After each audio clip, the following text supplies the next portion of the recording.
Dot dot का केवल परिमाण है, दिशा नहीं। देखिए परिमाण है, दिशा नहीं, तो ये अदिश राशि होना चाहिए। कौन सा राशि होना चाहिए? अदिश। यानी कि अदिश राशि में परिमाण होता है, दिशा नहीं होता है। सदिश में परिमाण और दिशा दोनों होता है। सदिश में परिमाण और दिशा दोनों होता है। तो सदिश को पहचानेंगे हम लोग, यानी कि जिस शब्द में ब या व लगा हो वो सदिश होता है। अधिकांश तो शब्द क्या हो? सदिश। जैसे देखिए आवेग में व है तो आपका सदिश होगा, बल में ब है ये भी आपका सदिश है, विस्थापन में व है ये भी आपका सदिश है। यानी कि बी सी डी तीनों क्या आपका सदिश राशि है। इस तीनों में परिमाण और दिशा दोनों होगा। लेकिन ए नंबर ऑप्शन है कार्य। तो कार्य क्या होगा? इसमें अदिश राशि है, यानी कार्य में सिर्फ परिमाण होगा, दिशा नहीं होगा। इसका सही आंसर होगा ऑप्शन नंबर ए, कार्य। चलिए इसके बाद नेक्स्ट इसमें क्वेश्चन है, देखिए नेक्स्ट इसमें क्वेश्चन है धारिता का एसआई मात्रक है। पहला इसमें ऑप्शन है वेबर। वेबर जो होता है ना चुंबकीय फ्लक्स का होता है। वेबर जो होता है एसआई मात्रक चुंबकीय फ्लक्स का होता है। बी नंबर है फैराडे। तो धारिता का एसआई मात्रक फैराडे होता है। इसका सही आंसर है ऑप्शन नंबर बी। धारिता का एसआई मात्रक क्या होता है? फैराडे होता है। इसका सही आंसर है ऑप्शन नंबर बी।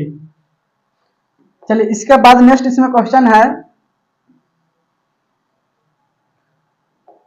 चुंबकीय फ्लक्स का एसआई मात्रक है। इसमें बतलाना है चुंबकीय फ्लक्स का एसआई मात्रक क्या है।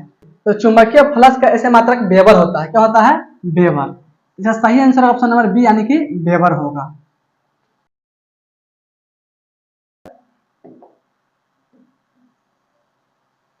देखिए नेक्स्ट इसमें क्वेश्चन है त्वरण का एसआई मात्रक है। इसमें बतलाना है कि त्वरण का एसआई मात्रक क्या होता है। देखिए इसका फॉर्मूला होता है वेग परिवर्तन बटा में समय, यानी कि वेग परिवर्तन का दर को त्वरण बोलते हैं, ठीक है ना। यानी कि वेग परिवर्तन का जो मात्रक होगा, यानी कि इसको हम वेग लिख सकते हैं बटा में समय। तो वेग का फॉर्मूला होता है विस्थापन बटा में समय। इसका फॉर्मूला क्या होगा? विस्थापन बटा में समय। विस्थापन बटा में समय और फिर बटा में है समय। अब देखिए विस्थापन का मात्रक होता है मीटर, समय का मात्रक होता है सेकेंड। तो सेकेंड लिखेंगे, फिर पूरा का बटा में समय, फिर सेकेंड लिख लेंगे। यानी कि इसको हल करेंगे तो जाएगा एम बटा में एस, फिर गुना में एक बटा में एस, यानी कि m s square. M s square यानी कि इसका मतलब हुआ metre per second square. Metre per second square यानी कि त्वरण का ऐसे मात्रक होता है metre per second square. Metre per second square यानी कि ऑप्शन नंबर सी में है। इसका सही ऑप्शन होगा ऑप्शन नंबर सी, मीटर पर सेकेंड स्क्वायर। चलिए इसके बाद इसमें नेक्स्ट क्वेश्चन है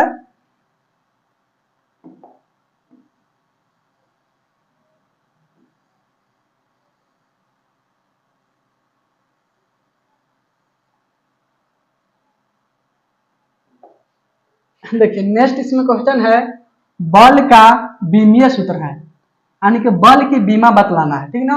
बल की बीमा, देखिए बल का फॉर्मूला होता है इसमें द्रव्यमान गुना में त्वरण। द्रव्यमान गुना में त्वरण। अब देखिए द्रव्यमान का जो मात्रक होता है केजी होता है। क्या होता है? केजी।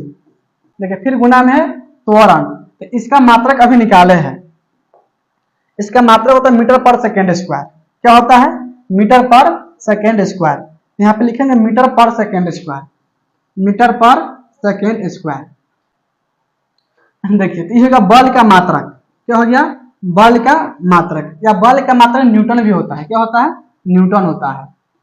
सीजीएस पद्धति में बल का मात्रक जो होगा ना, एक न्यूटन में 10 के घात 5 डायन होता है। 10 के घात 5 डायन के बराबर होता है, सीजीएस पद्धति में होता है। तो बल का मात्रक होता है kilogram metre per second square. ये भी क्या है? बल का मात्रक है। तो इसी से इसका हम बीमा लिखेंगे। देखिए तो केजी के लिए हम लोग एम का यूज करते हैं, इसका एम मीटर, मीटर के लिए एल का यूज करते हैं, समय यानी कि सेकेंड के लिए टी का यूज करते हैं। जब हम बीमा लिखेंगे तो केजी के लिए m लिखेंगे और मीटर के लिए l लिखेंगे, सेकेंड के लिए t लिखेंगे। अब देखिए यहाँ पर केजी है तो केजी के लिए लिखेंगे m, यहाँ पे लिख लेंगे m के जगह पे लिखेंगे l, यहाँ पे लिखेंगे l। फिर यहाँ पर s है तो s के लिए लिखते हैं t, क्या लिखेंगे t, यहाँ पे लिखेंगे t। अब देखिए s के पावर -2 यहाँ पर पावर -2, यानी कि बल के बीमा होगा ml t inverse 2, ml t inverse 2, यानी कि ml होगा t के पावर -2 होगा, ml t के पावर -2, यानी कि ऑप्शन नंबर ए में है। कौन सा ऑप्शन होगा? ए नंबर ऑप्शन, इसमें ml t के पावर -2, तो बल के बीमा होगा option number A, ml t के पावर -2। तो बल की बीमा समझ में आ गया। चलिए इसके बाद नेक्स्ट इसमें क्वेश्चन है, देखिए नेक्स्ट इसमें क्वेश्चन है, यदि एक व्यक्ति 10 मीटर उत्तर की ओर और 20 मीटर पूरब की ओर जाता है तो उसका विस्थापन है। देखिए इसमें निकालना है विस्थापन, जबकि एक व्यक्ति जो है ना उत्तर की ओर 10 मीटर है और पूरब की ओर 20 मीटर है, तो उसका विस्थापन क्या होगा सो बतलाना। समझिए, जैसे मान लीजिए कोई व्यक्ति यहाँ पर खड़ा है कि नहीं, यहां से उत्तर जाता है 10 मीटर, कितना जाता है 10 मीटर। इसके बाद फिर पूरब की ओर जाता है 20 मीटर, पूरब इधर होगा यानी कि पूरब जाएगा 20 मीटर। अब इसमें बतलाना है कि इसका विस्थापन क्या होगा। तो विस्थापन कैसे निकालते हैं? तो विस्थापन जो होता है ना, दो बिंदु के निकटतम दूरी होता है, यानी कि यहाँ पर एक बिंदु होगा, दूसरा बिंदु यहाँ पर है कि नहीं, इस दोनों के बीच की दूरी क्या होगा? विस्थापन होगा। तो एक बन जाएगा त्रिभुज, समकोण त्रिभुज बन जाएगा, जिसमें ए आधार हो जाएगा और ये लंब हो जाएगा, यानी कि कर्ण का मान बतलाना है इसमें कर्ण जो होगा हाइपोटेनस क्या होगा? विस्थापन होगा। तो कर्ण कैसे निकालते हैं? एच स्क्वायर प्लस में बी स्क्वायर का रूट करते हैं, यानी कि 10 के स्क्वायर फिर प्लस में 20 के स्क्वायर, इस पूरा का रूट निकाल लेंगे। तो 10 के स्क्वायर 100 होगा, फिर प्लस में 20 के स्क्वायर 400 होगा, इस पूरा का रूट लिखेंगे। 100 400 500 होगा, तो 500 का रूट बतलाना है। देखिए ऑप्शन में है 22 है, 25 है, ठीक ना, फिर 30 है, यानी कि 22 25 30 है, ठीक ना। देखिए अगर 625 रहता, अगर रूट में 625 रहता तो इसका आंसर होता 25, क्या होता 25, तो रूट में आया 500, यानी कि इसका मतलब हुआ कि इसका आंसर जो है ना 25 से छोटा होगा। क्या होगा? 25 से छोटा। तो 25 से छोटा हम चेक करेंगे, इसमें 25 है तो ऑप्शन नहीं होगा, इसमें 25.5 है तो ये भी ऑप्शन नहीं होगा, 30 है तो ये भी ऑप्शन नहीं है, यानी कि तीनों क्या है 25 है तो 25 से बड़ा है। इसका आंसर होगा 25 से छोटा, यानी कि ऑप्शन नंबर ए सही होगा, 22.36 मीटर। अगर इसमें हम विस्थापन निकालेंगे तो कितना होगा? 22.36 मीटर इसका सही आंसर होगा। चलिए इसके बाद इसमें नेक्स्ट क्वेश्चन है,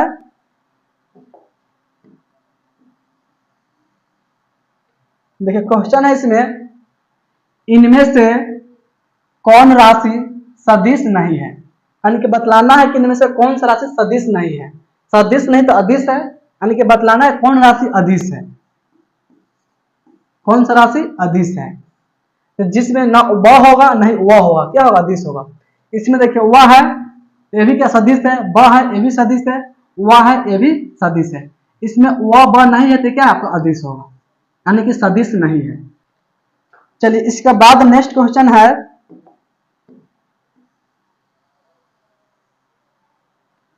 देखिए नेक्स्ट इसमें क्वेश्चन है, कार्य का बीमीय सूत्र है, यानी कि कार्य का बीमा बतलाना है। देखिए तो कार्य का फॉर्मूला होता है बल गुना में विस्थापन,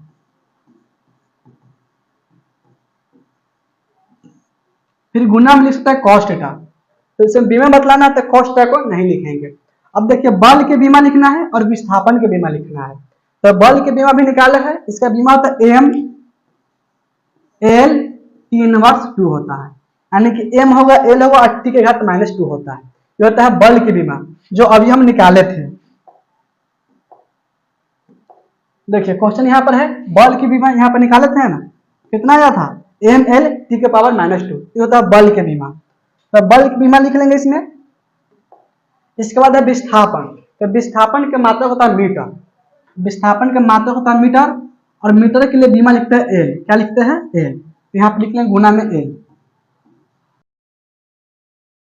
अब देखिए एम के एम लिखेंगे और एल इस दोनों गुना करेंगे तो एल स्क्वायर और टी के पावर -2, यानी कि कार्य किसमें बीमा होगा? एम एल स्क्वायर टी के power -2, M L square T के पावर -2, यानी कि ऑप्शन नंबर ए है। ऑप्शन नंबर ए इसका सही आंसर है, ऑप्शन नंबर ए। कार्य के बीमा होगा एम एल स्क्वायर टी के पावर -2। तो कार्य की बीमा समझ में आ गया। चलिए इसके बाद नेक्स्ट इसमें क्वेश्चन है,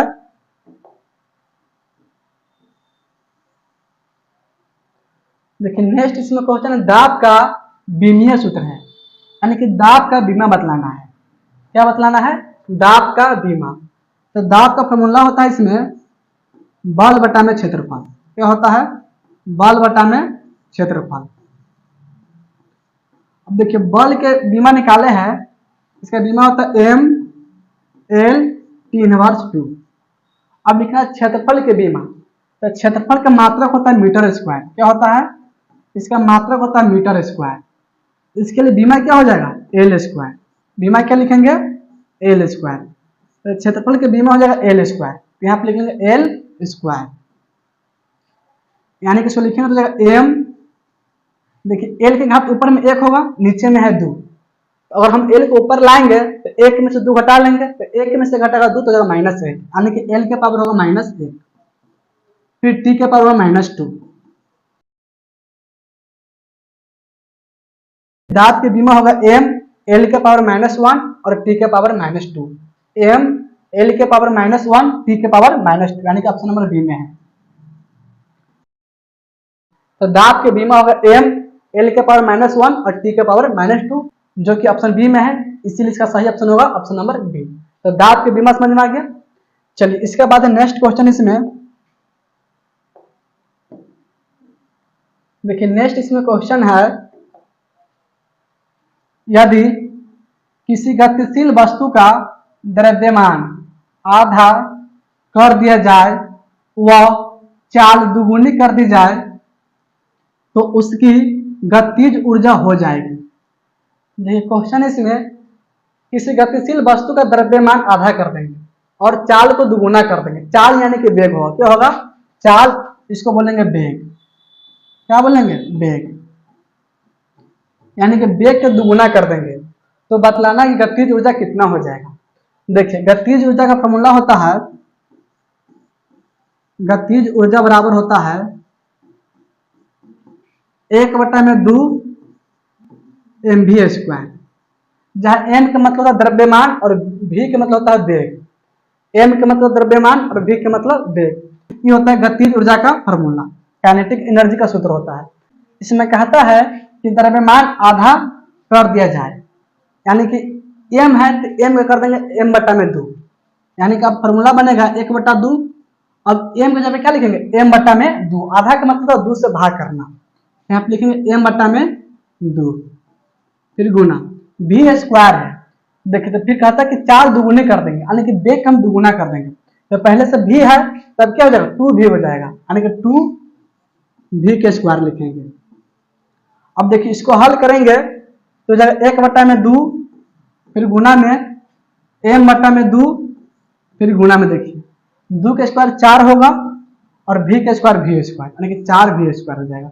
इसमें 2 से 4 कट जाएगा 2 मरते में, यानी कि 1/2, फिर गुना में लिखेंगे 2mv स्क्वायर।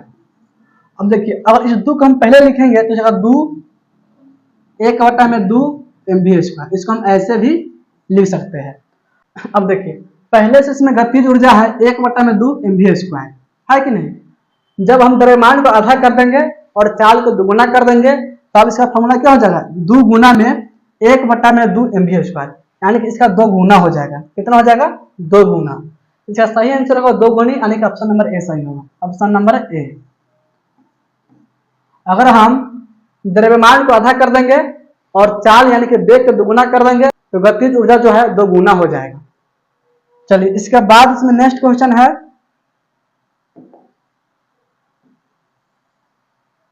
चलिए नेक्स्ट इसमें क्वेश्चन है, यदि किसी वस्तु पर लगाया गया बल 5 न्यूटन उसे उसकी आरंभिक स्थिति से 4 मीटर विस्थापित कर देता है, तो बल द्वारा किया गया कार्य है। देखिए इसमें कार्य बतलाना है, ठीक ना। तो कार्य का फॉर्मूला इसमें होगा बल गुना में विस्थापन, बल गुना में विस्थापन। तो बल का मात्रक न्यूटन में दिया हुआ है और विस्थापन का मात्रक मीटर में दिया हुआ है कि नहीं। तो यहाँ पे लिखेंगे 5 न्यूटन बल है और 4 मीटर विस्थापित करता है, तो 5 होगा 20 जूल हो जाएगा। कार्य जो होगा जूल में होगा, यानी कि इसका आंसर होगा 20 जूल। 20 जूल यानी कि ऑप्शन नंबर बी में है, तो इसका सही आंसर है ऑप्शन नंबर बी। अगर हम 5 मीटर बल लगाएंगे किसी वस्तु में तो 4 मीटर विस्थापित कर देते हैं, उसमें जो कार्य किए, कार्य कितना हो जाएगा 20 जूल काम किया, ठीक ना। तो इसका आंसर होगा 20 जूल। चलिए इसके बाद इसमें नेक्स्ट क्वेश्चन है, प्रेरकत्व का एसआई मात्रक है। तो प्रेरकत्व का एसआई मात्रक होता है हेनरी। क्या होता है? हेनरी। सही answer option number C, henry. चलिए इसके बाद नेक्स्ट इसमें क्वेश्चन है,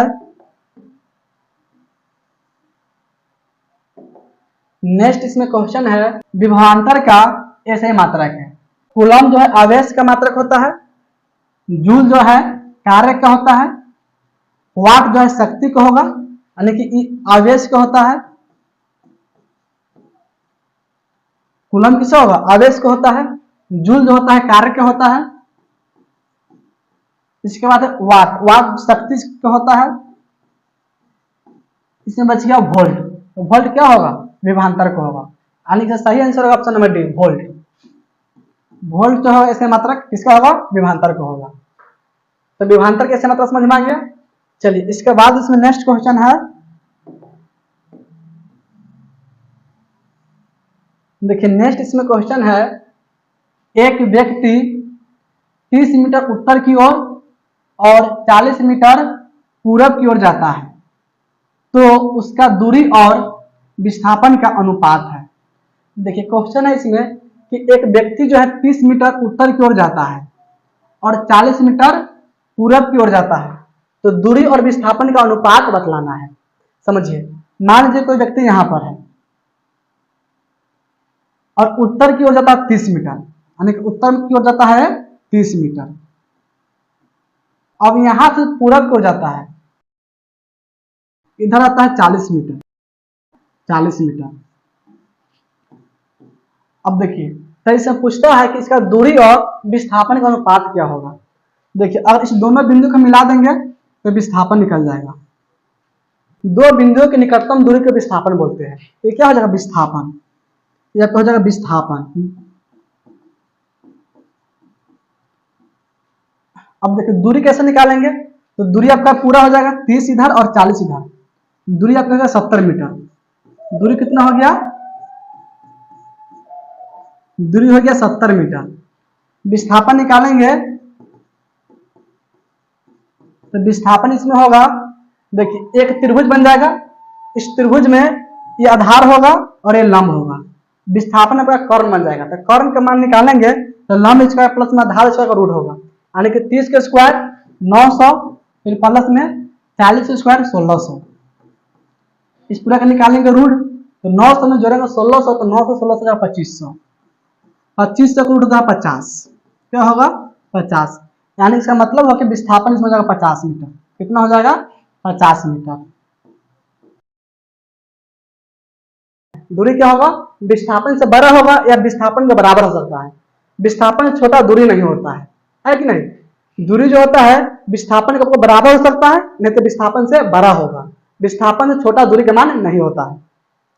अब देखिए इसमें निकालना हमको है दूरी और विस्थापन का अनुपात। तो पहले दूरी है तो ऊपर में लिखेंगे दूरी, नीचे में विस्थापन। तो दूरी का मान 70 है और विस्थापन का मान 50 है। 0 से 0 कैंसिल होगा तो 7/5 होगा। 7:5 बटा में है तो 7/5, यानी कि ऑप्शन नंबर बी सही होगा। ऑप्शन नंबर बी,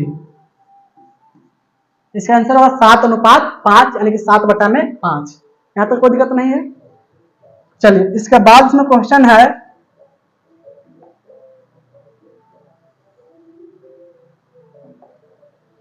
नेक्स्ट इसमें क्वेश्चन है, निम्नलिखित में से कौन सा व्युत्पन्न मात्रक नहीं है।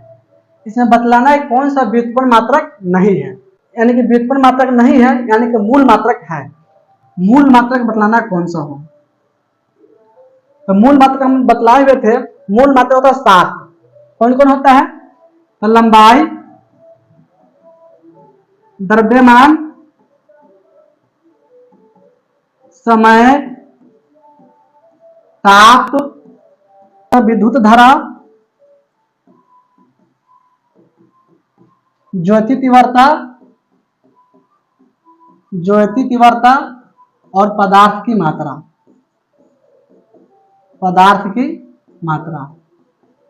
इस 7 में से मूल राशि है। लंबाई, द्रव्यमान, समय, ताप, विद्युत धारा, ज्योति तीव्रता और पदार्थ की मात्रा। इस 7 में से कोई इसका एक आंसर होगा। देखिए कार्य है तो कार्य नहीं होगा, वाट का शक्ति, कार्य जो है ना नहीं होगा, वाट शक्ति होता है, ये शक्ति की मात्रा शक्ति भी नहीं होगा। किलोग्राम यानी कि द्रव्यमान का मात्रक होता है, यानी कि इसका आंसर होगा किलोग्राम। किलोग्राम जो है ना व्युत्पन्न मात्रक नहीं है, यानी कि आपका मूल मात्रक। कौन सा मात्रक है, मूल मात्रक। किलोग्राम को होता है द्रव्यमान, है ना, तो द्रव्यमान में क्या होगा, मूल मात्रक होता है। कौन सा मात्रक होगा, मूल मात्रक। तो आपको पूछ रहा है कि व्युत्पन्न मात्रक नहीं है, तो व्युत्पन्न मात्रक नहीं है तो क्या होगा, मूल मात्रक होगा। तो मूल मात्रक क्या होगा, इसमें किलोग्राम होगा। इसका सही आंसर होगा ऑप्शन नंबर सी, किलोग्राम। चलिए इसके बाद इसमें क्वेश्चन है,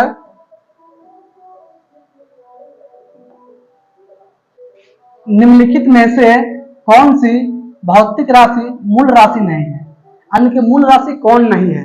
देखिए अभी बतला है मूल राशि कौन कौन है, मूल राशि 7 है ना, तो इसमें से जो नहीं होगा ऑप्शन वही इसका आंसर होगा। देखिए ज्योति तीव्रता मूल राशि होता है, ताप भी होता है, विद्युत धारा भी मूल राशि है, कार्य नहीं है। कार्य जो है ना मूल राशि नहीं होता, तो इसका सही आंसर ऑप्शन नंबर डी क्या होगा, ऑप्शन नंबर डी जो है ना मूल राशि नहीं है। तो मूल राशि नहीं तो क्या होगा, व्युत्पन्न राशि होगा। कौन सा राशि होगा, व्युत्पन्न राशि है। चलिए इसके बाद नेक्स्ट इसमें क्वेश्चन है, एक वस्तु पर बल लगाने के बावजूद भी किया गया कार्य शून्य होगा यदि उसका विस्थापन होगा। देखिए कार्य शून्य होगा तो विस्थापन भी शून्य होना चाहिए, यानी कार्य का फॉर्मूला क्या होता है, बल गुना में विस्थापन, बल गुना में विस्थापन। कार्य को शून्य होना चाहिए, इसका मतलब कि बल को शून्य करेंगे तब ना कार्य शून्य के बराबर होगा। इसका आंसर ऑप्शन नंबर डी शून्य, क्या होगा, शून्य। चलिए इसके बाद इसमें नेक्स्ट क्वेश्चन है, निम्नलिखित में कौन सा मात्रक मूल मात्रक नहीं है। मूल मात्रक नहीं है तो व्युत्पन्न मात्रक बतलाना है। देखिए आपका मीटर जो है ना लंबाई का होता है, किसका मात्रक होता है, लंबाई का। लंबाई आपका मूल मात्रक है। कैंडेला जो होता है ना ज्योति तीव्रता होता है, क्या होता है, ज्योति तीव्रता का मात्रक होता है, यह भी आपका मूल मात्रक है। एम्पियर जो होता है विद्युत धारा का मात्रक होता है, यह भी आपका विद्युत धारा जो है क्या है, मूल मात्रक है। पास्कल आपका दाब का मात्रक होता है, और दाब क्या है, मूल मात्रक नहीं है, ठीक ना। दाब जो आपका है व्युत्पन्न मात्रक, यानी इसका आंसर ऑप्शन नंबर डी क्या होगा, डी। डी नंबर जो पास्कल है, पास्कल दाब का मात्रक होता है, ठीक ना, और दाब जो है ना मूल मात्रक नहीं है। चलिए इसके बाद इसमें नेक्स्ट क्वेश्चन है,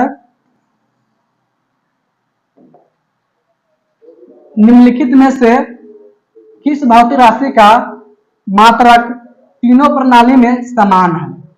अब देखिए बतलाना है कि तीनों प्रणाली में समान होता है। तो तीन प्रणाली क्या क्या पढ़े हुए थे, पहला हम लोग पढ़े हुए थे FPS फुट पाउंड सेकेंड, इसके बाद पढ़े हुए थे MKS मीटर किलोग्राम सेकेंड, इसके बाद CGS।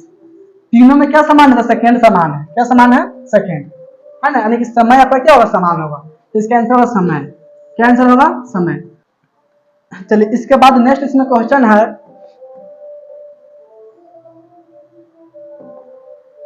देखिए नेक्स्ट इसमें क्वेश्चन है, निम्नलिखित में से कौन सी मात्रक प्रणाली केवल द्रव्यमान, लंबाई और समय के मात्रक पर आधारित नहीं है। देखिए द्रव्यमान, लंबाई और समय के मात्रक पर आधारित नहीं है। तो CGS ये भी आपका क्या तीनों पर आधारित है।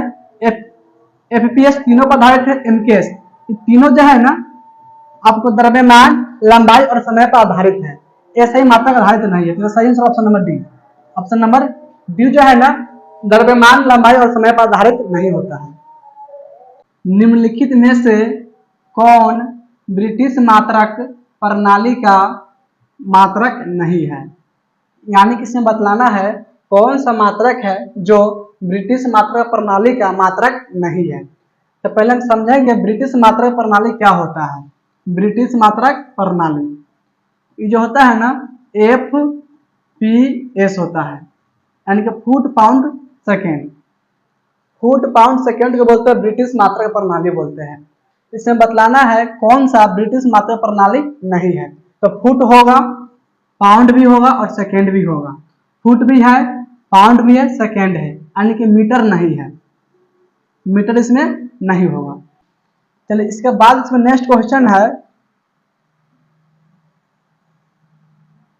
किसी कक्षा में अधिकतम इलेक्ट्रॉन धारण करने का सूत्र क्या है?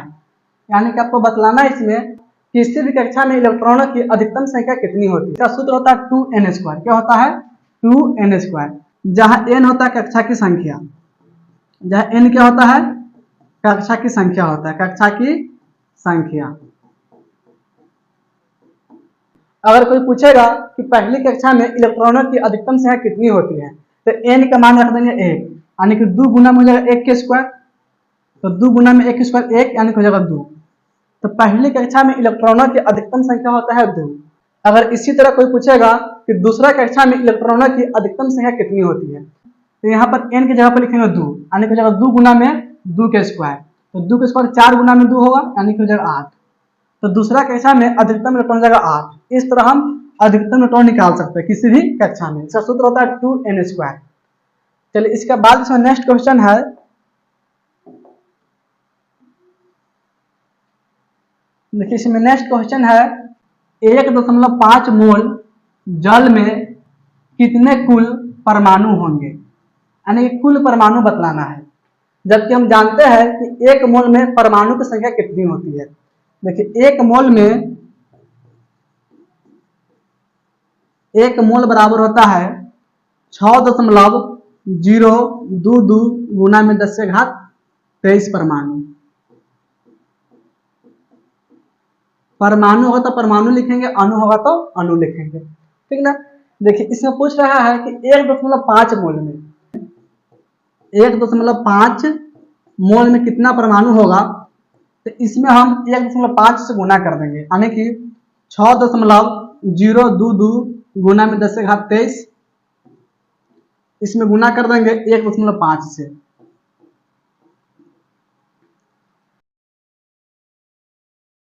तो 15 दूनी 30 के 0 हासिल 3 होगा, फिर 15 दूनी 30, 30 3 33 के 3 हासिल 3 होगा, फिर 15 से गुना होगा 0 में तब 0 होगा और हासिल 0 में 3 तो हो जाएगा 3, फिर 15 6 का 90 हो जाएगा। यहाँ पे लिख लेंगे 90। अब देखिए दशमलव इसमें होगा, 3 अंक इधर है और 1 अंक इधर है, यानी कि टोटल जो अंक होगा 4 अंक होगा, ठीक है ना। यानी कि 4 अंक के पहले दशमलव होगा, यानी कि दशमलव यहाँ पर चलेगा, 9 के बाद दशमलव होगा, है कि नहीं। फिर गुना में लिखेंगे 10⁻23, 10⁻23, यानी कि इसका आंसर होगा 1.5 मोल में 9.0330 गुना में 10⁻23 परमाणु होगा, परमाणु होगा। तो इसका आंसर होगा 9.033 गुना में 10⁻23, 9.033 गुना में 10⁻23, यानी कि ऑप्शन नंबर बी में है। कौन सा ऑप्शन होगा? B number. इसका सही ऑप्शन होगा ऑप्शन नंबर बी। चलिए इसके बाद इसमें नेक्स्ट क्वेश्चन है, देखिए नेक्स्ट इसमें क्वेश्चन है 22 ग्राम कार्बन डाइऑक्साइड और 11 ग्राम कार्बन मोनोऑक्साइड में से किसमें अधिक अणु होंगे। यानी कि बतलाना है 22 ग्राम कार्बन डाइऑक्साइड और 11 ग्राम कार्बन मोनोऑक्साइड, इस दोनों में से किसमें अधिक अणु है। देखिए इसमें कार्बन डाइऑक्साइड, ठीक है ना, तो पहले से दोनों का हम भार निकाल लेंगे। तो कार्बन का भार होता है 12, ऑक्सीजन का भार होता है 16, और हम निकालें कार्बन डाइऑक्साइड का भार CO2 का भार, तो एक कार्बन है यानी कि 12 लिखेंगे, फिर प्लस ऑक्सीजन है 2 गो, एक ऑक्सीजन को होता है 16 ग्राम, तो 2 ऑक्सीजन को हो जाएगा 16 दूनी 32, यानी हो जाएगा ये 32 और 12 44 ग्राम। एक अणु कार्बन डाइऑक्साइड इसमें 44 ग्राम भार होता है। एक अणु CO2 में 44 ग्राम भार होता है। इसी तरह निकाल लेंगे एक अणु कार्बन मोनोऑक्साइड में कितना भार होता है। तो एक अणु कार्बन मोनोऑक्साइड में निकालेंगे तो कार्बन एगो है और ऑक्सीजन एगो है, यानी कि इस दोनों को जोड़ देंगे तो 12 16 हो जाएगा 28, कितना होगा 28, यानी कि एक अणु कार्बन मोनोऑक्साइड में, देखिए एक अणु कार्बन मोनोऑक्साइड में 28 ग्राम भार होगा, 28 ग्राम भार होगा, यानी कि इसका मतलब हुआ कि 44 ग्राम भार में एक अणु होता है, एक अणु होता है कार्बन डाइऑक्साइड का। तो हमको निकालना है 22 ग्राम में, तो 22 ग्राम में कितना हो जाएगा, पहले निकालेंगे एक में, तो एक के लिए भाग करेंगे यानी कि 1 बटा हो जाएगा 44, फिर गुना हो जाएगा 22, यानी कट के हो जाएगा 1 बटा में 2 अणु, 1 बटा में 2 अणु। इसके बाद फिर निकालेंगे हम कार्बन मोनोऑक्साइड के, तो 28 ग्राम है, 28 ग्राम में है एक अणु कार्बन मोनोऑक्साइड का, यानी कि 28 ग्राम भार होता है एक अणु कार्बन मोनोऑक्साइड का। हमको निकालना है इसमें 11 ग्राम का, कितना ग्राम का 11 ग्राम, तो 11 ग्राम में कितना हो जाएगा, 1 ग्राम के लिए भाग करेंगे तो 1 बटा में 28, फिर गुना में लिखेंगे 11, यानी कि इसमें 11 से गुना कर देंगे, 11 बटा में 28, 11 बटा में 28 अणु होगा। 22 ग्राम कार्बन डाइऑक्साइड, इसमें अणु होगा 1/2 अणु, और 11 ग्राम कार्बन मोनोऑक्साइड, इसमें अणु है 11/28 अणु। तो दोनों में से कौन बड़ा है, यानी कि 1/2 ये कार्बन डाइऑक्साइड और 11/28 ये कार्बन मोनोऑक्साइड, दोनों में से कौन बड़ा है, ठीक ना, जो अधिक होगा उसमें अधिक अणु होगा। इसमें 28 है और यहाँ पर है 2, यानी कि इसमें 14 से गुना भाग कर देंगे, ये बन जाएगा 14/28, 14/28। अब दोनों देखिए, दोनों का हर बराबर हो गया है कि नहीं, तो ऊपर में 14 बड़ा है, यानी कि इसका मतलब 1/2 क्या होगा, बड़ा होगा, 1/2 क्या होगा, बड़ा होगा, यानी कि इसका मतलब हुआ कि 22 ग्राम कार्बन डाइऑक्साइड में अधिक अणु होगा किसके तुलना में, तो 11 ग्राम कार्बन मोनोऑक्साइड की तुलना में 22 ग्राम कार्बन डाइऑक्साइड में अधिक अणु होगा। तो इसका आंसर होगा कार्बन डाइऑक्साइड में, यानी कि CO2 में। तो इसका सही आंसर होगा ऑप्शन नंबर ए, CO2, यानी कि ऑप्शन नंबर ए सही है। चलिए इसके बाद इसमें नेक्स्ट क्वेश्चन है,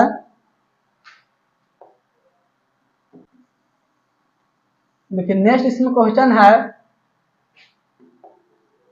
32 ग्राम सल्फर में कितने मोल होंगे, 32 ग्राम सल्फर में कितने मोल होंगे। तो पहले हम निकालेंगे 1 मोल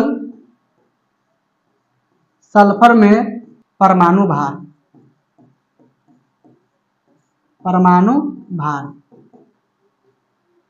1 मोल सल्फर में परमाणु भार होता है 32, कितना होता है 32, 16 दूनी 32 होता है, यानी कि 32 ग्राम होता है।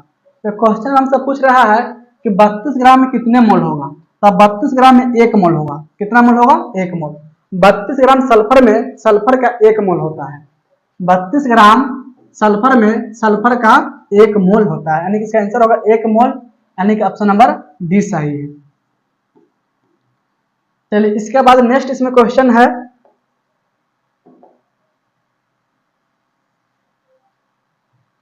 देखिए नेक्स्ट इसमें क्वेश्चन है सोडियम का परमाणु क्रमांक 11 है, इसके बाहरी कोश में कितने इलेक्ट्रॉन होंगे।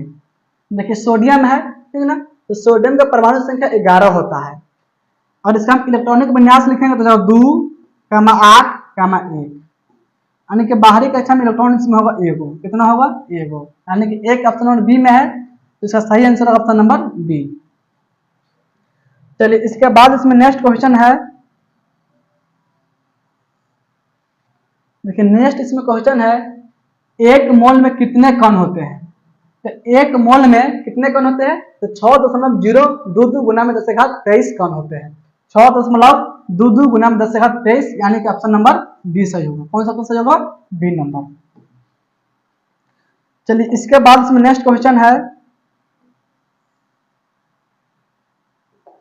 देखिए क्वेश्चन है इसमें 2 मोल कार्बन डाइऑक्साइड में कितने ग्राम होते हैं? तो पहले हम निकालेंगे 1 मोल कार्बन डाइऑक्साइड में कितने ग्राम होते हैं। 1 मोल कार्बन डाइऑक्साइड में अणुभार, देखिए 1 मोल में होता है, कार्बन का परमाणु भार होता है 12 और ऑक्सीजन होता है 16। कार्बन का होगा 12, ऑक्सीजन का होता है 16। इसमें CO2 यानी कार्बन एगो है तो 12 लिखेंगे, फिर प्लस ऑक्सीजन 2 गो है तो 16 दूनी 32 लिखेंगे। इस दोनों को जोड़ देंगे तो 44। कितना हो जाएगा? 44। यानी कि इसका मतलब हुआ कि 1 मोल कार्बन डाइऑक्साइड में अणुभार होगा 44 ग्राम। कितना ग्राम होगा? 44 ग्राम। अब देखिए क्वेश्चन में पूछ रहा है कि 2 मोल में, कितना मोल में? 2 मोल में। तो 2 मोल कार्बन डाइऑक्साइड में अणुभार कितना हो जाएगा? तो 44 से 2 में गुना करते हैं, यानी कि 88 ग्राम होगा। यानी कि इसका आंसर होगा 88 ग्राम। ऑप्शन नंबर डी सही है। कौन सा ऑप्शन सही होगा? डी नंबर 88 ग्राम। चलिए इसके बाद इसमें नेक्स्ट क्वेश्चन है,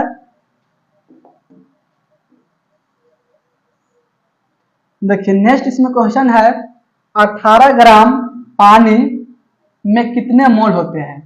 यानी कि 18 ग्राम पानी में कितने मोल होते हैं? तो इसमें हम निकालेंगे पहले 1 मोल पानी में कितने ग्राम होते हैं। आप लिखेंगे 1 मोल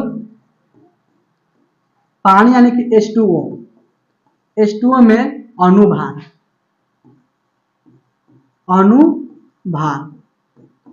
देखिए जल के निकालना है तो H के लिए होता है परमाणु भार 1 और O के लिए होता है 16। कितना होता है? 16। तो इसमें H2 है यानी कि H 2 गो है, H2O है यानी कि इसमें H है 2 गो। तो एगो H का भार 1 होगा तो 2 गो H का भार 2 हो जाएगा, फिर प्लस एगो O है तो 16 हो जाएगा, 16 2 18 होगा। यानी कि 1 मोल जल में अणुभार होगा 18 ग्राम। कितना ग्राम होगा? 18 ग्राम। देखिए क्वेश्चन इसमें पूछ रहा है कि 18 ग्राम पानी में कितने मोल होंगे। तो 18 ग्राम में कितने मोल होगा? 1 मोल होगा।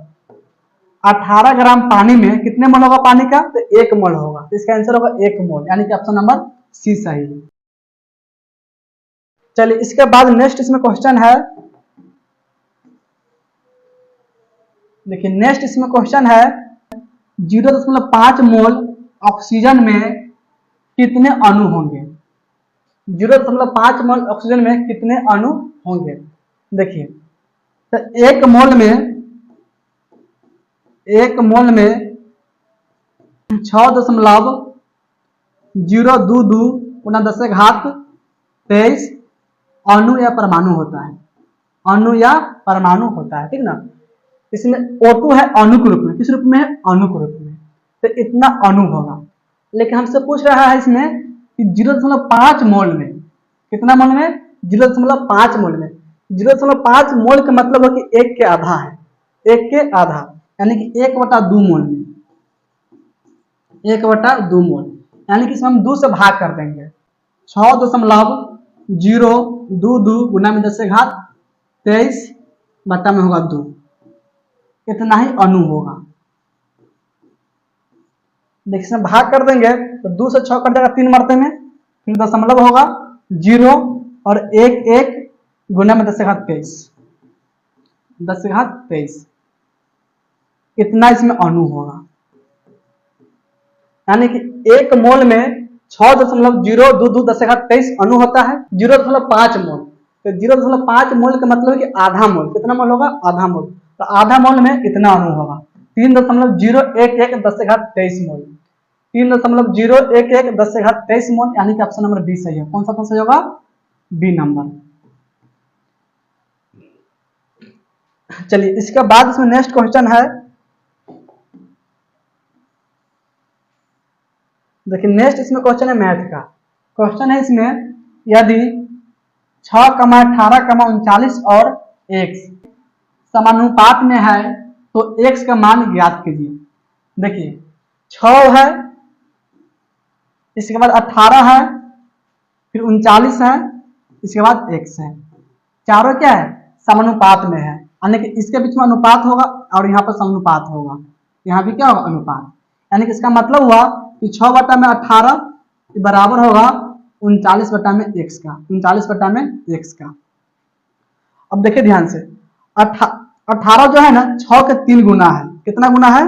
3 गुना है। 18 जो है 6 के 3 गुना है कि नहीं? तो इसका मतलब 39 के 3 गुना कितना होगा? 39 के 3 गुना बतलाना है, तो 39 से हम 3 में गुना कर देंगे, तो 3 9 27 का 7 हासिल 2, 3 3 9 2 11, यानी कि 117 इसका आंसर होगा। कितना आंसर होगा? 117। और इसमें हम x के मान निकालेंगे तो हो जाएगा 117, 117 यानी कि ऑप्शन नंबर सी में है। इसका सही आंसर होगा ऑप्शन नंबर सी, 117। चलिए इसके बाद इसमें नेक्स्ट क्वेश्चन है, देखिए नेक्स्ट इसमें क्वेश्चन है, निम्नलिखित में से कौन सा यौगिक असंतृप्त है? इसमें बतलाना है कि कौन सा यौगिक असंतृप्त है। असंतृप्त का मतलब हुआ जिसका बंध डबल होगा नहीं ट्रिपल होगा। कौन सा बंध होगा? डबल बंध होना चाहिए, नहीं तो ट्रिपल बंध। डबल बंध और ट्रिपल बंध को बोलते हैं असंतृप्त, यानी कि इन लगा होगा या आयन लगा होगा, ऐसे भी हम कह सकते हैं। सिंगल बंध का संतृप्त, इसके अंत में एन लगा होगा, एल्केन ग्रुप है ना। एल्कीन और एल्काइन क्या होगा? असंतृप्त होता है, और एल्केन क्या है? संतृप्त होगा। इसमें पूछ रहा है कौन असंतृप्त है, तो देखिए यहाँ पर है दूधनी 4, 4 से 2 अधिक है, यानी कि आपको एल्केन ग्रुप है। कौन सा ग्रुप है? Alkane group. इसमें देखिए 3 दूनी 6, 6 से 2 अधिक, यानी कि ये भी आपका एल्केन ग्रुप है।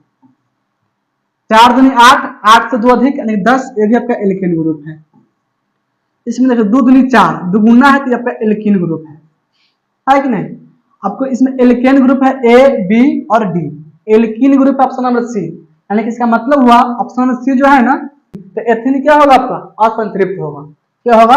असंतृप्त है कि नहीं? जिसका इसके बाद ये एथेन है, और यहाँ पर प्रोपेन है, और यहाँ पर ब्यूटेन है। तो तीनों क्या है? संतृप्त है। क्या है? संतृप्त। और यहाँ पे एथीन जो है क्या होगा? असंतृप्त होगा। इसका सही आंसर होगा ऑप्शन नंबर सी। चलिए इसके बाद इसमें नेक्स्ट क्वेश्चन है, देखिए नेक्स्ट इसमें क्वेश्चन है, 2 अंकों की वह संख्या ज्ञात कीजिए जिसके अंकों का योग 8 है, और इनमें 36 जोड़ने पर प्राप्त संख्या मूल संख्या के अंकों को उलटने पर प्राप्त संख्या के बराबर होती है। देखिए इसमें बतलाना है कि 2 अंकों की संख्या ज्ञात करना है जिसका अंकों का योग 8 होना चाहिए।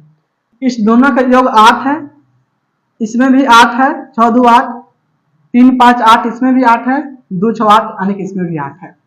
अब देखिए इसके बाद दूसरा कंडीशन में कहता है, और इनमें हम 36 जोड़ेंगे। कितना जोड़ेंगे? 36 जोड़ेंगे ना, तो इसका अंक पलट जाएगा, तो दोनों बराबर बन जाएगा। देखिए 36 जोड़ेंगे, पहले देखिए इसको पलट देंगे तो बन जाएगा 17। कितना बन जाएगा? 17। इसे हम 36 जोड़ेंगे तो 17 का बराबर नहीं होगा, यानी कि ऑप्शन ए क्या है? गलत है। देखिए इसको पलटेंगे तो बन जाएगा 53 बन जाएगा, और हम 35 में जोड़ेंगे 36 तो 53 के बराबर नहीं होगा, यानी कि ये भी ऑप्शन क्या है? गलत है। देखिए 62 को पलट देंगे तो हो जाएगा 26, और 62 में हम जोड़ेंगे 36 तो 26 प्राप्त नहीं होगा, यानी कि ऑप्शन नंबर सी भी क्या है? गलत है। अब देखिए ऑप्शन नंबर डी है 26, 26 का पलटेंगे तो बन जाएगा 62। क्या बन जाएगा? 62। और 26 हम 36 जोड़ेंगे तब 62 आना चाहिए। 26 में जोड़ेंगे 36 तो 62 के बराबर होगा, यानी कि ऑप्शन नंबर डी सही है। कौन सा सही है? Option number D. इसका सही ऑप्शन होगा ऑप्शन नंबर डी, यानी कि 26 इसका सही आंसर होगा। चलिए इसके बाद इसमें नेक्स्ट क्वेश्चन है,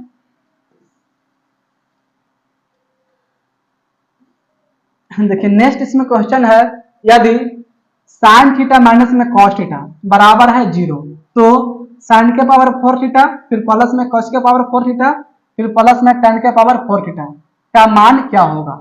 देखिए इसमें दिया हुआ है कि sin थीटा माइनस में cos theta, sin theta minus में cos थीटा बराबर है 0 के। किसके बराबर है? 0 के। देखिए यहाँ पे लिखे हैं sin थीटा बराबर, तो sin थीटा हो जाएगा cos थीटा के बराबर। किसके बराबर होगा? cos थीटा के बराबर। sin थीटा बराबर cos थीटा कब होता है? जब थीटा का मान 45 डिग्री होता है, यानी कि इसका मतलब है कि इसमें थीटा का मान 45 डिग्री है। कितना डिग्री होगा? 45 डिग्री। तो थीटा का मान इसमें हो गया 45 डिग्री, इसमें मान डाल देंगे 45 डिग्री। तो sin 45 के मान होता है 1 में √2, इसका पावर हो जाएगा 4, फिर प्लस cos 45 है तो इसका भी मान होगा 1 में √2, इसका भी पावर होगा 4, फिर प्लस में है tan 45, tan 45 का मान होगा 1। थीटा का मान रखना है 45 डिग्री। कितना डिग्री होगा? 45 डिग्री, क्योंकि यहाँ पर थीटा का मान हो गया 45 डिग्री के बराबर।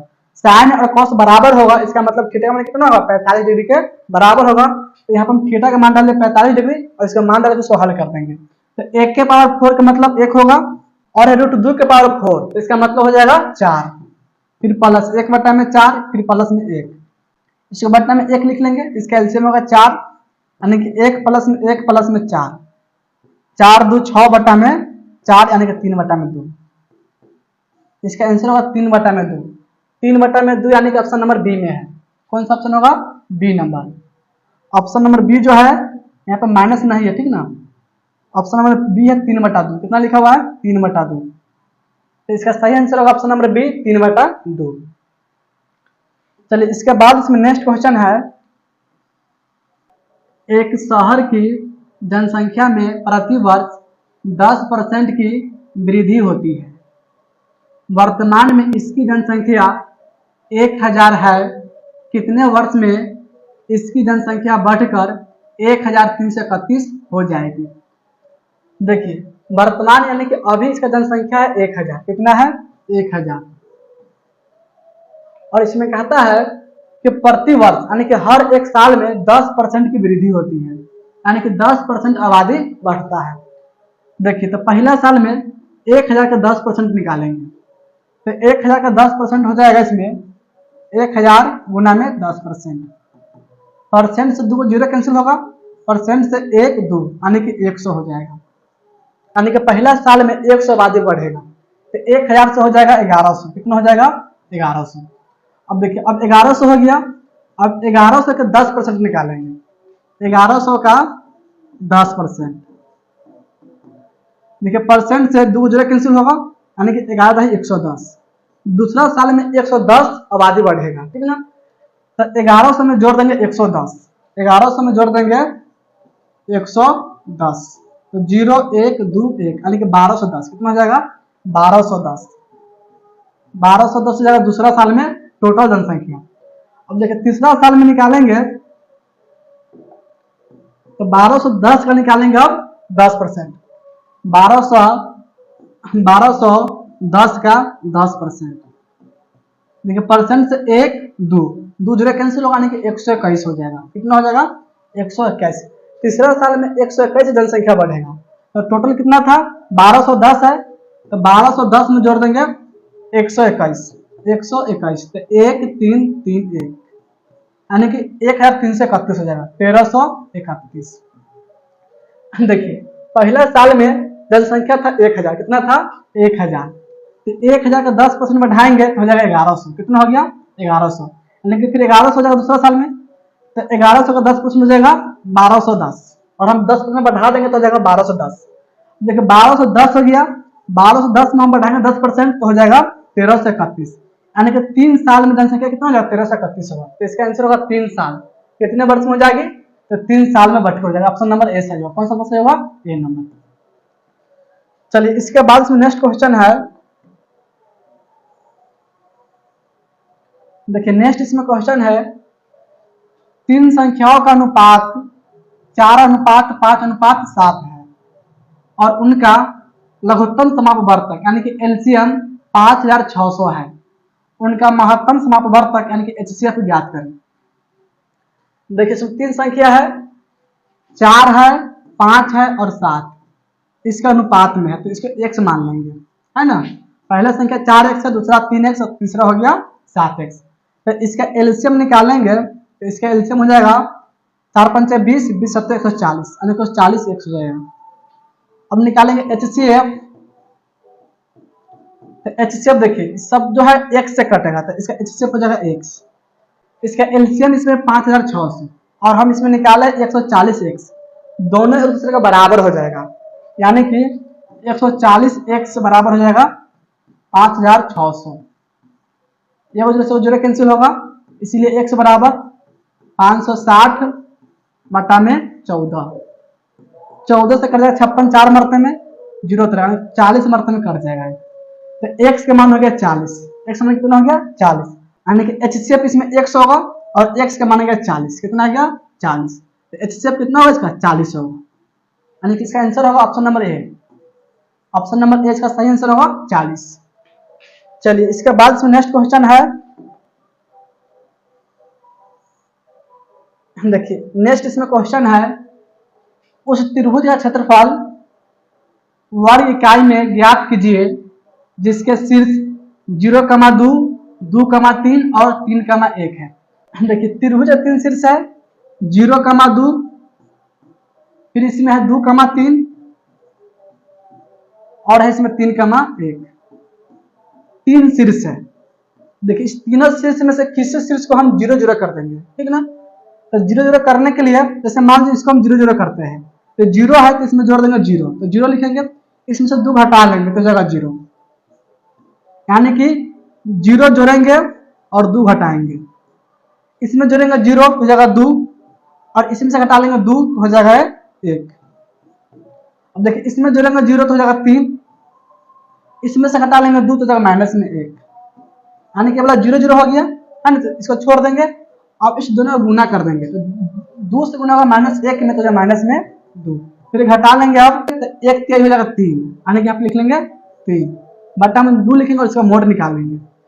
अब देखिए -2 -3 माइनस में 5 होगा, -5 बटा में 2, इसका मोड यानी कि 2.5 हो जाएगा, कितना होगा 2.5, यानी कि इसका आंसर होगा 2.5, यानी कि ऑप्शन नंबर सी सही है। कौन सा सही होगा सी, यानी कि 2.5 से सही आंसर होगा।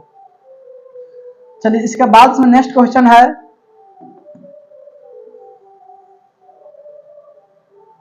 देखिए नेक्स्ट इसमें क्वेश्चन है, भुजा x वाले समबाहु त्रिभुज के क्षेत्रफल और भुजा x वाले वर्ग का क्षेत्रफल का अनुपात ज्ञात कीजिए। देखिए समबाहु त्रिभुज का क्षेत्रफल होता है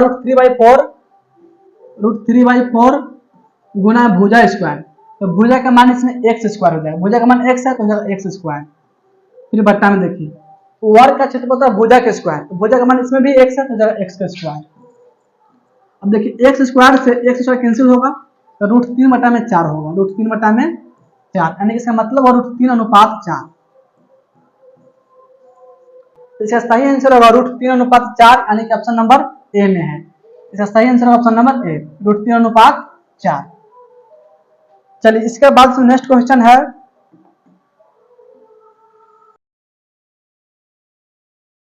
d/dx e के पावर है sin x, किसके बराबर होगा उसको बतलाना है।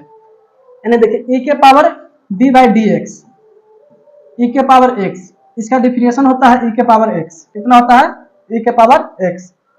अब देखिए यहाँ पर e के पावर sin x, इसका डिफिनेशन हो जाएगा e के पावर sin x, फिर इंटू में। अब देखिए sin x का निकालेंगे तो जाएगा cos x, क्या हो जाएगा cos x, यानी कि यही इसका आंसर होगा cos x इंटू में e के पावर sin x, या e के पावर sin x इंटू में cos x, तो बी नंबर e के पावर sin x इंटू में cos x, यानी कि d/dx e के पावर sin x, इसका मान निकालेंगे तो इसका आंसर क्या होगा e के पावर sin x इंटू में cos x। चलिए इसके बाद नेक्स्ट इसमें क्वेश्चन है, नेक्स्ट इसमें क्वेश्चन है, 22 सेंटीमीटर लंबे चाप द्वारा 100 सेंटीमीटर त्रिज्या वाले एक वृत्त के केंद्र पर अंतरित कोण का माप डिग्री में ज्ञात कीजिए। किसमें निकालना है डिग्री में। देखिए इसमें कोण का माप बतलाना है, तो कोण का फॉर्मूला इसमें होता है थीटा का फॉर्मूला चाप बटा में त्रिज्या। क्या होता है? चाप बटा में त्रिज्या। अब देखिए ये जो आपका मान है ना रेडियन में, किसमें होता है? रेडियन में मान निकलता है, ठीक ना। लेकिन इसका आंसर बतलाना है, डिग्री में ज्ञात करना है। देखिए चाप में इसमें मान है 22 सेंटीमीटर और त्रिज्या का मान इसमें 100 सेंटीमीटर। कितना सेंटीमीटर है? 100 सेंटीमीटर। अब इसका मान हमको लेना है डिग्री में। देखिए तो पाई बराबर होता है 180 डिग्री, यानी कि हम कह सकते हैं 180 डिग्री बराबर होता है पाई। 180 डिग्री में पाई रेडियन होता है। पाई क्या होगा? रेडियन में होगा। तो 1 डिग्री में पाई बटा में 180 रेडियन होगा। कितना होगा? 180 रेडियन। एक पाई में 180 डिग्री होता है ना। पाई रेडियन में होगा तो 1 रेडियन में 180 बटा में पाई डिग्री होता है। इतना पर डिग्री होगा। हमको लाना है डिग्री में, है ना। रेडियन को बदलना डिग्री में, यानी कि इसमें गुना कर देंगे 180 बटा में पाई से।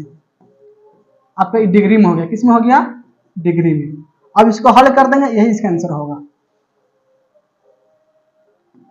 देखिए इसमें 0 से 0 कट जाएगा, इसके बाद 2 से कट जाएगा 10 5 मरते में और 18 कट जाएगा 9 मरते में। यानी इसको हम लिखेंगे 22 बटा में 5 फिर गुना में 9 बटा में पाई, और पाई का मान होता है 22 बटा 7। तो आप लिखेंगे 22 बटा में 5 फिर गुना में 9 लिख लेंगे। अब पाई का मान 22 बटा 7 होता है, भाग में है इसको गुना में लिखेंगे तो 7 बटा में 22 हो जाएगा। 22 से 22 इसमें कैंसिल होगा तो इसको गुना कर लेंगे तो हो जाएगा 9 से 63 बटा में 5। अब देखिए इसको भाग कर देंगे तो 12 5 60, 12 डिग्री फिर प्लस में हो जाएगा 3 बटा 5। देखिए डिग्री में है, अब इसको लाएंगे मिनट में। इसमें लाएंगे मिनट में, तो 1 डिग्री में 60 मिनट। कितना मिनट होता है? 60 मिनट होता है कि नहीं। तो इसमें 60 से गुना कर देंगे, यानी कि 12 डिग्री और 3 बटा में 5 गुना में 60। 60 से कट 5 से कट 60, 12 मरते में, यानी कि 12 3 36, 12 डिग्री 36 मिनट होगा। जिसमें कोण बना कितना होगा? 12 डिग्री 36 मिनट। 12 डिग्री 36 मिनट, यानी कि ऑप्शन नंबर डी में है। किसमें है? डी में। इसका सही आंसर होगा option number D, 12 degree 36 minute. चलिए इसके बाद इसमें नेक्स्ट क्वेश्चन है, नेक्स्ट और अंतिम क्वेश्चन है, ठीक ना। क्वेश्चन इसमें है D by D x square plus में साइन स्क्वायर एक्स प्लस में है 2। देखिए इसका मान बतलाना कितना है, ठीक ना। एक्स स्क्वायर हो जाएगा 2x। कितना हो जाएगा? 2x फिर प्लस साइन स्क्वायर एक्स है तो साइन स्क्वायर एक्स को होगा 2 साइन एक्स, फिर इंटू हो जाएगा साइन एक्स का कॉस एक्स, फिर प्लस में 2 इसमें अचर है तो इसका मान होगा 0। इसका डिफरेंशियल क्या होगा? 0 होगा। अब इसको हल कर लेंगे जब 2x प्लस में, ये फॉर्मूला होता है साइन 2x का। किसका फॉर्मूला होता है? साइन 2x का, यानी कि यही इसका आंसर होगा। 2x प्लस में साइन 2x, 2x प्लस में साइन 2x, यानी कि ऑप्शन नंबर बी में है। ऑप्शन नंबर बी में है। इसका सही आंसर होगा ऑप्शन नंबर बी।